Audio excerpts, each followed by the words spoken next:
The things you can see, but can't see. 4 months ago, my mother died peacefully in her sleep at the age of 68.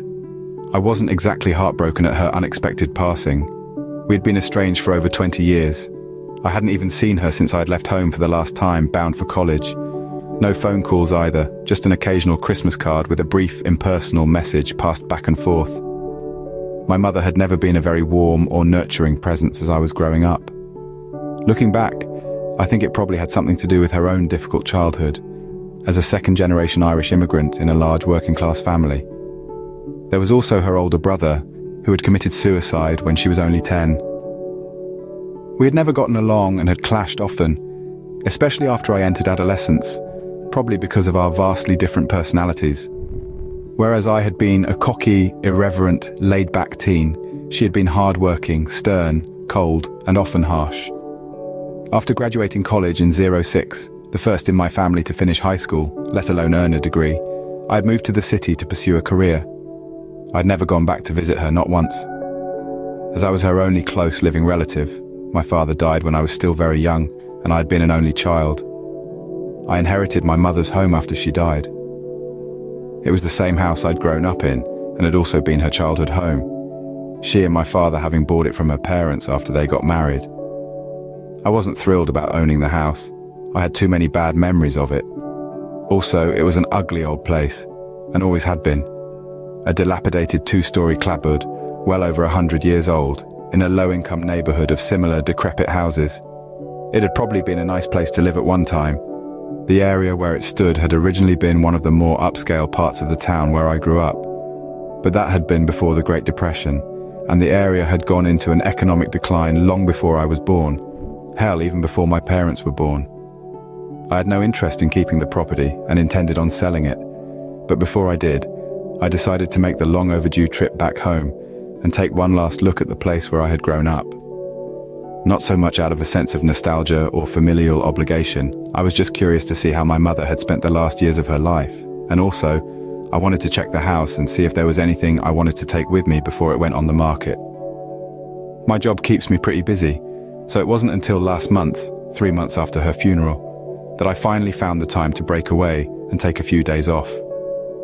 It was a grey, dreary day, about a week before Thanksgiving, when I finally made the hour-long drive out of the city and back to the town where I'd spent my childhood. The old neighborhood hadn't changed much.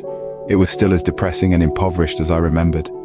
The same shabby houses, same tiny unkempt lawns, same weedy cracked sidewalks and bumpy, poorly maintained streets. I parked alongside the curb and got out of my car, taking a moment to stand and regard the house I hadn't laid eyes on in over 2 decades. It looked even more bleak and squalid than I recalled as a kid. Peeling paint, sagging gutters, crumbling foundation, cracked window panes. Even when compared to its nearly identical run-down neighbors, it somehow stood out in even sharper contrast, like a testament to all the poverty and hopelessness I had experienced living there. Everything I had fled to college to escape from, vowing I would never be as poor as my parents had been. Already I regretted having come back. With a sigh, I reluctantly stepped up the walkway to the front door and unlocked it with the key the executor of my mother's will had given me after her funeral. I entered and began to inspect the house. It was remarkably unchanged. At some point my mother had replaced the old analog TV in the living room with a modern flat screen, but apart from that, everything seemed to be exactly the same. Same threadbare furniture, same tacky knickknacks, same faded wallpaper. I went upstairs and walked down the narrow hallway, pausing at my mother's doorway. Dull sunlight filtered in through the shabby curtains, illuminating the gloomy bedroom. I stared at the bare, sagging mattress on the bed where she had died. Her medication still cluttered the bedside table. I stood there for a couple minutes, lost in thought, then moved on. I went to my old bedroom next. At some point after I'd moved out, my mother had turned it into a storage room. My bed and dresser were gone. So were the posters that had once decorated my walls. The shelves that had held my high school sports trophies, I wondered briefly if she'd thrown them out or had put them in the attic, now contained spare towels and extra toiletries. The air was musty. I went to the undressed, dusty window and peered out at the drab late autumn afternoon. The house was silent apart from my own breathing. My mother had died alone in this dismal house. The house she, unlike me, had never been able to escape from. The very air felt freighted with bad memories. Nothing good had ever happened here. "I finally came home, Mum," I whispered, my voice choking on the final word. I felt the sting of tears in my eyes. Even though I still didn't mourn her as I probably should have, I did feel an overwhelming sense of sorrow and regret that we had never reconciled while there had still been time or had been closer during her last few years. There was nothing here I wanted to keep. I left my former bedroom and went downstairs. I don't know what motivated me to go down into the basement. There was nothing down there that would have interested me. I could just as easily have left the house right then and gone home. Maybe it was just a desire to be thorough. I'd already checked out the rest of the house, and once I left, I knew I would never come back. The basement door was in the kitchen, between the refrigerator and the pantry. I opened it, flipped on the light, and descended the creaking wooden steps to the bottom. The basement was located directly beneath the kitchen. It was a small, dank, low-ceilinged room, hardly bigger than a walk-in closet. Rough stone walls and a concrete floor dimly illuminated by a single bare light bulb. It was mostly barren except for the washer and dryer, a shelf full of cleaning supplies, and some old tools cluttering one corner. I looked around with passing curiosity. When I turned to the rear wall, I couldn't help but crack a small smile. Still there. For as long as I could remember, the back wall of the basement had been dominated by a huge canvas mural depicting the black silhouettes of jitterbugging 1950s teenagers dancing against a white background. I had no idea why my grandparents, presumably since they had owned the house before my parents, had put it there, maybe as a lame attempt to add a little cheer to such a dingy space. Whatever the reason, it was still there after all these years, although now it was badly faded, the canvas dirty and mildewed and tattered with age. Still smiling, I started to turn away to leave the basement and the house, but at the last second something caught my eye. I approached and crouched down for a closer look, puzzled.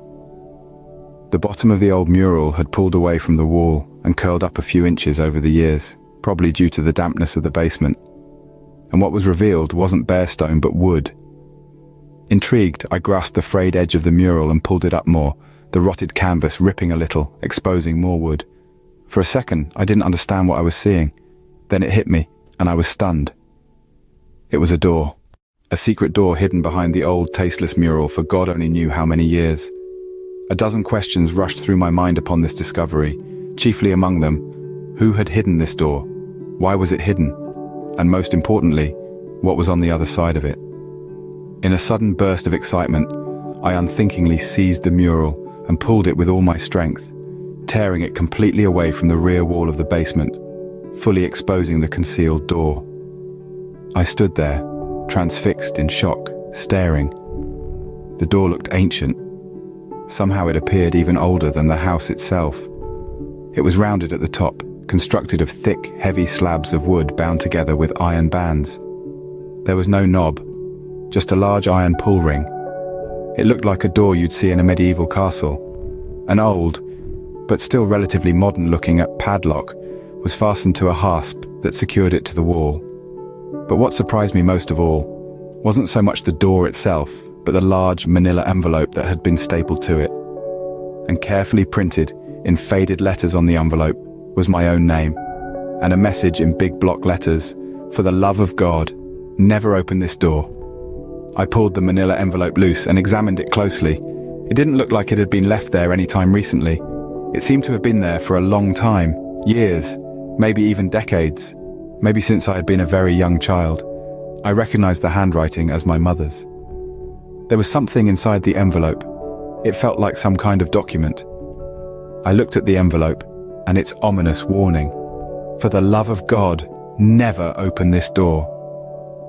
Then at the mysterious door, the ancient-looking, out-of-place door that had been kept hidden in my childhood home for all this time, then back at the envelope in my hands. I was utterly baffled. For the love of God, never open this door. So of course, like the idiot I was, before even opening the envelope to examine its contents, I made opening the door I was explicitly instructed to never open my first priority, notwithstanding the love of the Supreme Being. But really, who could blame me? Who in my position would have been able to withstand the temptation to act in direct opposition to such a grave edict, regardless of the potential consequences? Curiosity killed the cat, right? There was a locked door in my old house that had remained a secret from me my entire life. Obviously, it had been kept a secret for a reason. Said reason was almost certainly detailed in whatever my mother had left for me in the envelope. I could have taken the time to look at the contents of the envelope for explanation, but quite frankly, I didn't feel like taking the time to do that. I needed immediate satisfaction. I wanted to solve this enigma in the most direct and prompt manner possible. I needed to open that fucking door. I looked at the padlock. It didn't seem likely I would find the key after all this time. And besides, upon closer inspection, I realized the keyhole had been filled with solder, making a search of the house a moot point. I looked over at the old, rusty tools cluttering the corner of the basement. I rummaged through them, thinking I might find a crowbar or something I could use to pry off the hasp. Instead, I found something even better. A large bolt cutter. Perfect. I opened the bolt cutters and fastened the blades to the padlock's shackle. With a bit of effort, I was able to snap the padlock. I tossed it aside and grasped the iron pull ring. I had no idea what I was expecting to find on the other side of the door. A wild menagerie of different possibilities flashed through my imagination. Everything from hidden valuables to dead bodies. I had to quell my excitement by reminding myself that this was probably how Geraldo Rivera had felt in the moments before opening Al Capone's hidden vault. I hesitated for a moment, bracing myself for whatever discovery I was about to make, then pulled hard. The door opened with surprising ease, given that it had to have been shut for, well, God only knew how long. The hinges moved smoothly and soundlessly.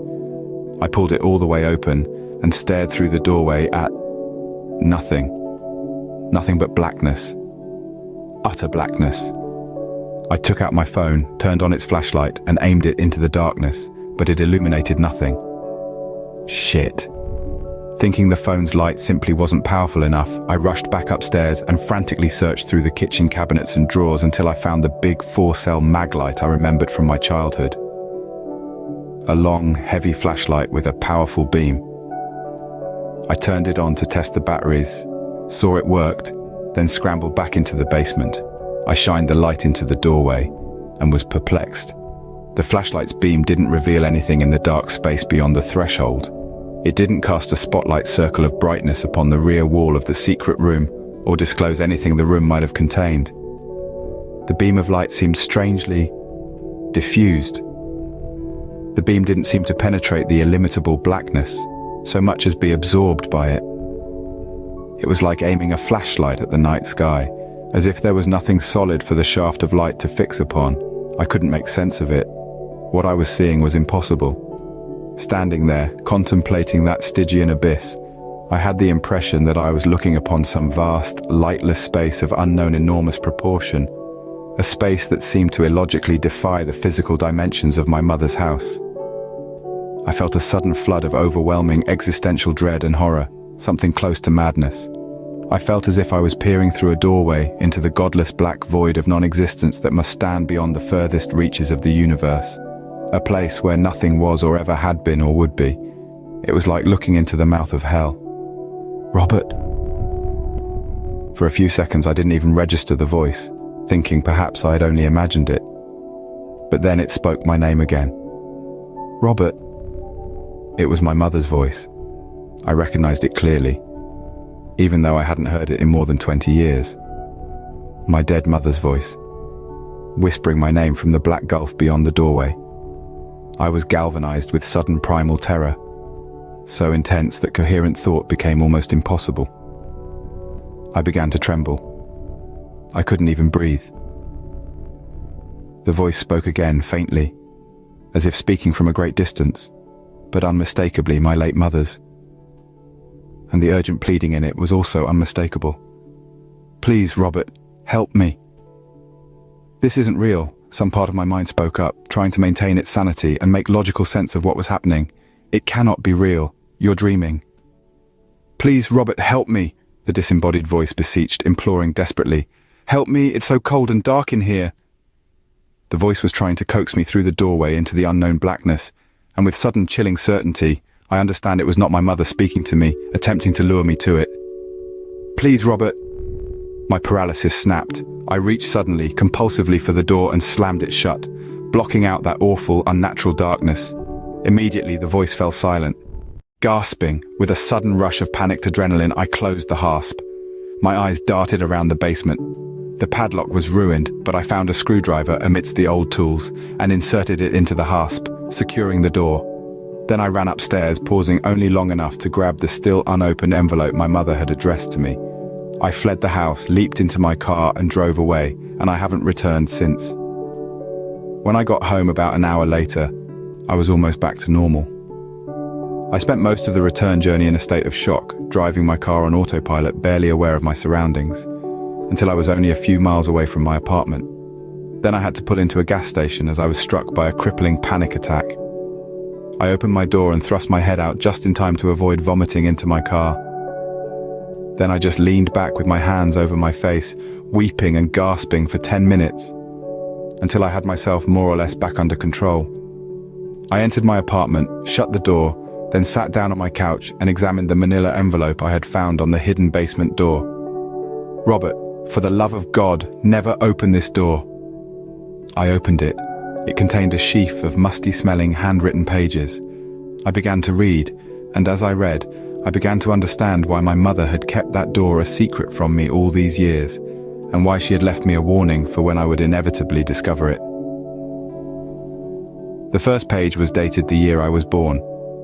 My mother had written this and left it for me nearly 40 years before, when I had still been an infant. She must have been terrified something might happen to her, or that she wouldn't be present to warn me in the event that I stumbled upon the door while I was still a child. I read, and I began to feel that familiar cold dread creeping into my body, just as it had when I first opened the door. My mother had been born the year after her parents had immigrated to the US from Ireland. They'd bought the old house when she was 5, having saved up for it for several years, working their grueling menial jobs as factory workers.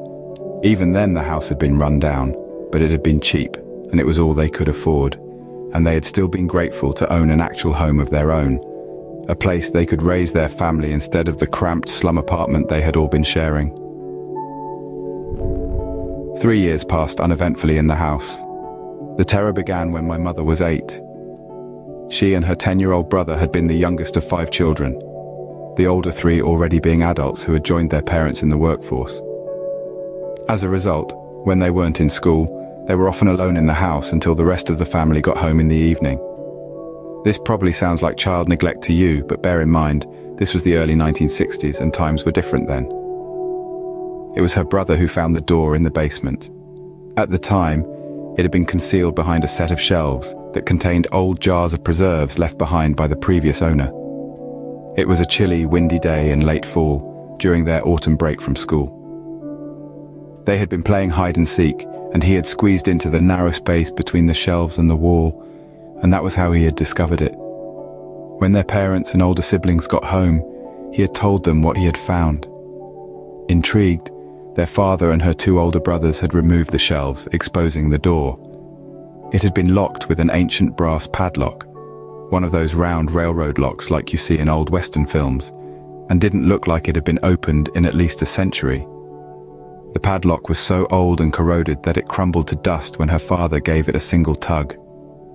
Their father had opened the door, shined a flashlight, taken a single look inside, then immediately slammed the door. My mother wrote that she had never seen her father look so frightened as he had right then. Never before and never after.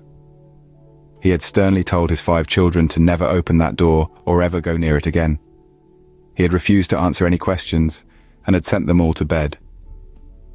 That night, my mother had heard her parents talking urgently in their bedroom. She had pressed her ear to the wall and listened. She couldn't make out everything they were saying, but she did hear her father say something to her mother about his sister laughing in the dark and buying a new lock at the hardware store tomorrow. She said their voices were low and heated, but it didn't sound like they were fighting. It sounded like they were just scared. My mother was troubled by what her father had said about hearing his sister laughing. Her father had only had one sister, who would have been my mother's aunt. but she had died when he was still a child living in Ireland. My mother had been frightened, but her brother had been intrigued. He had wanted to know what his father could have seen or heard on the other side of that door that would have upset him so much. His curiosity overrode any trepidation he may have had. Later that night, after the rest of the family was asleep, he had disobeyed his father's order. He'd gotten up, gone down to the basement, and opened the door. The next morning, my mother had awakened to the sound of my grandmother screaming her husband's name in a panic. Her voice had been coming from the basement. The family had hurried down to the basement. My mother had observed her mother standing over my uncle, who was huddled in the corner, shuddering spasmodically. My mother wrote that she never forgot what she saw. She said it haunted her for the rest of her life. Her brother's face was contorted in a grimace of pure, incomprehensible terror, his eyes bulging from their sockets, his teeth bared like a snarling dog's. His hair had turned completely white.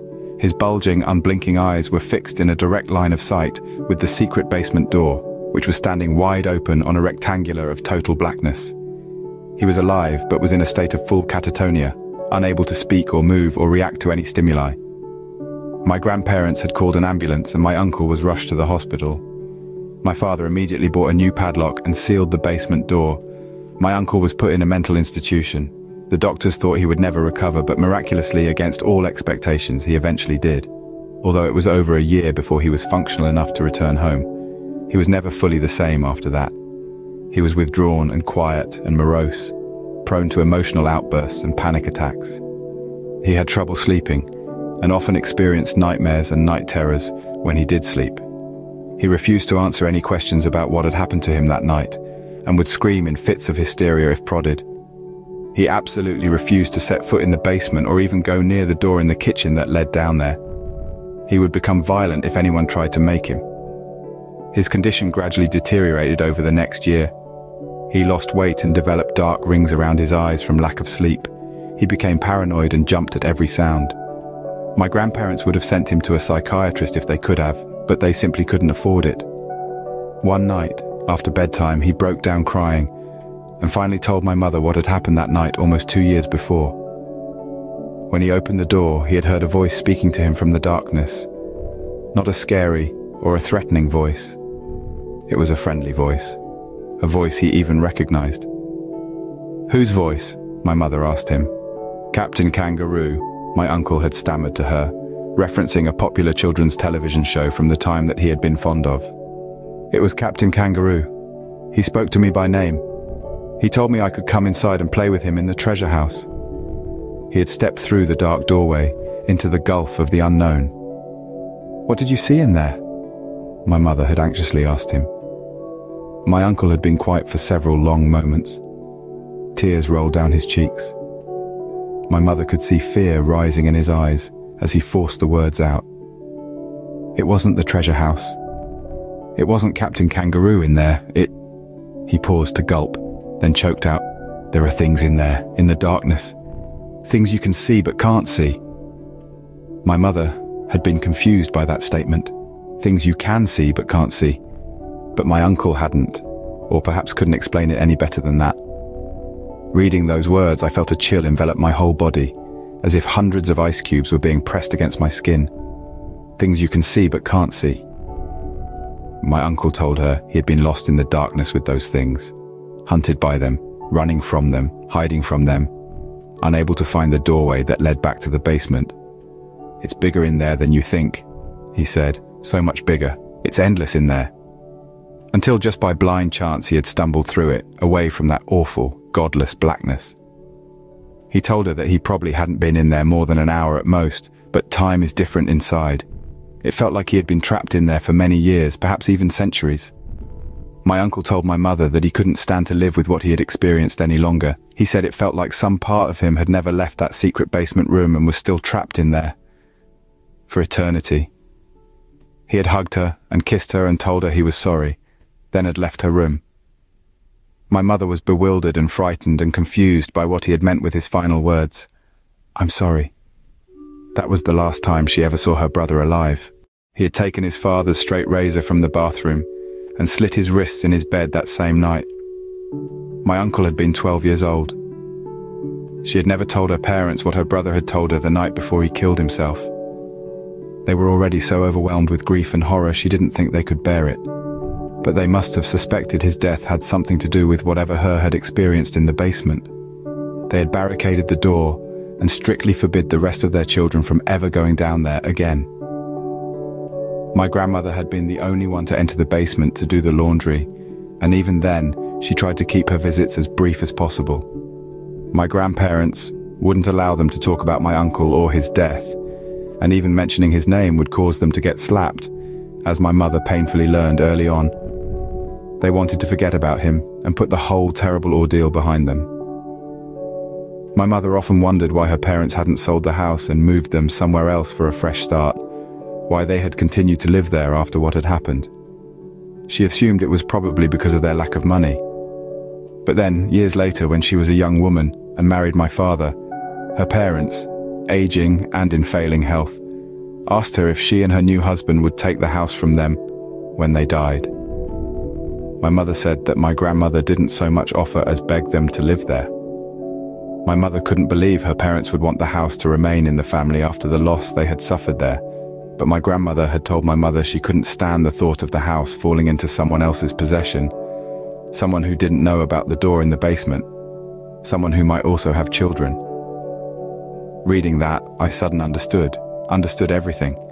I understood why my mother had been so strict and overbearing when I was a child, so overprotective of me, why she had always been so moody and serious, why she had continued to live in that gloomy house, with its burden of tragedy and painful memories. All those years, right up until the day she died. I understood why she had hidden the door behind that old mural, with a warning, in the event that I would someday uncover it after she was gone. She had been guarding that door.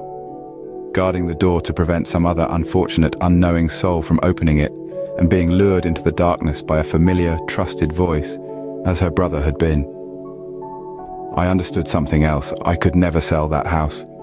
I had to keep it in my possession, take up my mother's mantle as its guardian for the rest of my life. There is something in the darkness beyond that old wooden door. Something terrible that doesn't belong in our world. Something unnatural and unholy. Something you can see, but can't see.